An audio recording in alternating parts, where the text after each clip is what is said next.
마가복음 14장 43에서 52절입니다. 예수께서 말씀하실 때 곧 12 중에 하나인 유다가 왔는데 대제사장들과 서기관들과 장로들에게서 파송된 무리가 검과 몽치를 가지고 그와 함께 하였더라. 예수를 파는 자가 이미 그들과 군호를 짜 이르되 내가 입맞추는 자가 그이니 그를 잡아 단단히 끌어가라 하였는지라. 이에 와서 곧 예수께 나와 랍비여 하고 입을 맞추니 그들이 예수께 손을 대어 잡거늘 곁에 서 있는 자 중에 한 사람이 칼을 빼어 대제사장의 종을 쳐 그 귀를 떨었더니니라. 예수께서 무리에게 말씀하여 이르시되 너희가 강도를 잡는 것 같이 검과 몽치를 가지고 나를 잡으러 나왔느냐. 내가 날마다 너희와 함께 성전에 있으면서 가르쳤으되 너희가 나를 잡지 아니하였도다. 그러나 이는 성경을 이루려 함이니라 하시더라. 제자들이 다 예수를 버리고 도망하니라. 한 청년이 벗은 몸에 배 혼니부를 두르고 예수를 따라가다가 무리에게 잡힘에 배 혼니부를 버리고 벗은 몸으로 도망하니라. 어제도 저희가 함께 나누었지만 예수님께서 십자가를 향해서 가시는 그 마지막 한 주간은 참으로 격동의 시간이었습니다. 예루살렘 성에 입성하는 그 순간에서부터 수많은 사람들의 환영을 받으시고 성전에 가셔서 성전을 척결하시고 예루살렘과 또 베다니를 오가시면서 사람들을 가르치시고 하나님의 나라를 선포하신 그 한 주간, 가룟 유다의 배신이 있었습니다. 또한 예수님이 제자들과 함께 유월절 식사를 나누는 그 사건이 있었지요. 그곳에서 떡과 잔을 나누시면서 이것을 행하여 나를 기념하라 라고 하실 뿐만 아니라 또한 수건을 허리에 두르시고는 제자들의 발을 씻기십니다. 내가 너희 발을 씻겼으니 너희도 서로의 발을 씻기는 것이 옳다고 말씀하시면서 섬김을 강조하신 것, 그것도 바로 예수님의 마지막 한 주간, 그 주간에 일어난 일입니다. 식사를 하시면서 제자들을 바라보시며 너희 중에 하나가 나를 팔리라 라고 하셨죠. 그리고는 이제 겟세마네로 가셔서 밤새 기도하십니다. 참 긴박하기 그지없는 정말 많은 일이 있었던 그 한 주간에 사셨던 것이 예수님께서 보내셨던, 이 땅에서 보내셨던 마지막 시간이었습니다. 그런데 겟세마네 동산의 기도, 그 기도를 우리가 서로 나누었는데 오늘 말씀 43절부터 시작하지만 41절에 보니까 세 번째로 제자들에게 오셨을 때, 그러니까 예수님의 기도하시는 동안 제자들, 그곳에 함께 있었던 베드로와 야고보와 요한이 몸의 피곤함을 견디지 못해서 잠이 들었던 겁니다. 두 번이나 예수님이 그들을 찾아오셨는데 또 잠들고 깨어있으라 하셨음에도 불구하고 또 이 견딜 수 없었던 그 상황 속에서 예수님이 세 번째로 제자들에게 오셔서 뭐라 그러시느냐. 이제는 자고 쉬라. 그만 되었다. 때가 왔도다. 라고 하셨습니다. 이제는 자고 쉬라. 자고 쉬라. 자, 그 자고 쉬라 라고 하셨습니다. 말씀하시는데 그렇다면은 그 이후에 제자들이 자고 쉬었느냐? 아닙니다. 오늘 말씀 43절 첫 부분에 보니까 예수께서 말씀하실 때에 12 중에 하나였던 유다가 왔다. 그러니까 이제는 자라, 쉬어라 라고 하셨지만은 실제적으로 제자들이 자고 쉬지는 못했다는 거예요. 그렇다면 뭐냐? 예수님께서 왜 이런 말씀을 하셨을까? 아니, 몸이 피곤해가지고 잠시라도 잠을 자다가 가룟 유다가 사람들을 데리고 온 것이 아니라면은 왜 이런 말씀을 굳이 하셨을까라는 생각이 듭니다. 예수님이 정말 제자들의 피곤함을 보시고는 좀 자라라고 하신 건가?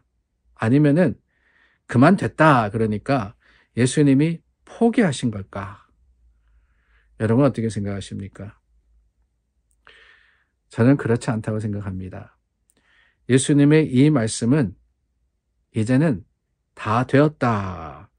다 되었다. 그러니까 완성되었다라는 의미가 아닌가 하는 생각이 듭니다. 밤새 겟세마네에서 기도하시면서 하나님의 뜻을 확인하십니다. 그리고 그 뜻이 이제 이루어질 것을 예수님은 분명히 아셨습니다. 그 뜻이 이제 곧 가룟 유다가 옴으로써 마지막 십자가를 향해 가는 길, 그 길을 출발하실 것을 예수님은 예견하셨기 때문에 이런 말씀을 하셨던 것이 아닌가 하는 생각이 듭니다. 죽음을 이긴 승리의 선포였다라고 하는 것이지요. 그저 자라, 쉬라, 됐다. 그 말씀이 우리가 생각하는 그만두자, 이제는 다 됐다. 이게 아니에요. 실제적으로는 이 순간에서부터 십자가의 놀라운 승리는 시작이 된 겁니다. 그렇기 때문에 예수님의 말씀 속에는 두려움이나 염려나 걱정이나 근심 혹은 의심은 아무것도 없습니다.